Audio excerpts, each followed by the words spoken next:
Les Ukrainiens souffrent sur le terrain. Justement, Poutine veut en profiter. Il a lancé une série de frappes massives sur l'Ukraine. Camille Baron, vous nous avez rejoint. Expliquez-nous, carte à l'appui, où et comment Poutine frappe en Ukraine. Oui, cette attaque donc réalisée, on le rappelle, avec des missiles et des drones, en fait, elle a visé tout le territoire ukrainien, notamment les villes de Kiev, Kharkiv, Kupiansk et Pavlorad, par exemple. Alors, selon l'armée ukrainienne, sur les 19 missiles tirés, 14 ont été interceptés et détruits. Kiev a réagi en expliquant, après une longue pause de 79 jours, l'ennemi a repris ses attaques avec des missiles de croisière. Et en effet, ça faisait donc un peu plus de 2 mois qu'il n'y avait pas eu une telle attaque. La précédente, c'était le 21 septembre avec 43 missiles. Alors pour Moscou, l'objectif de ces attaques, il est clair. Selon des responsables du renseignement occidentaux cités par CNN, en fait, la Russie veut multiplier ce genre d'attaques pour attaquer les infrastructures énergétiques, les installations électriques de l'Ukraine, pour créer des coupures de courant et affaiblir le moral des Ukrainiens à l'approche de l'hiver. Une situation à laquelle ils tentent aujourd'hui de se préparer. Pour le chef du renseignement ukrainien, les Russes pourraient utiliser une combinaison d'armes, de missiles et de drones pour attaquer. Il ne s'agira certainement pas d'attaques aussi primitives que l'année dernière. Il sera difficile pour les Russes d'obtenir un résultat. Et en effet, on le rappelle, l'an dernier, il y a eu entre octobre 2022 et avril 2023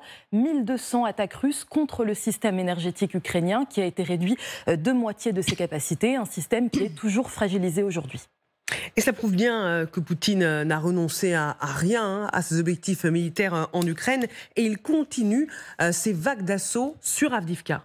Oui, s'il y a eu quelques rumeurs sur un possible gel des combats cet hiver, Vladimir Poutine, qui vient d'annoncer sa candidature, veut montrer qu'il ne lâche rien et qu'il ne laissera aucune voix dissidente dire le contraire. Il y a par exemple le cas d'Igor Girkin, c'est un ancien officier russe aujourd'hui emprisonné. Et début octobre, il expliquait qu'il était presque sûr à 99% qu'il y allait avoir un gel des combats sur la ligne de front.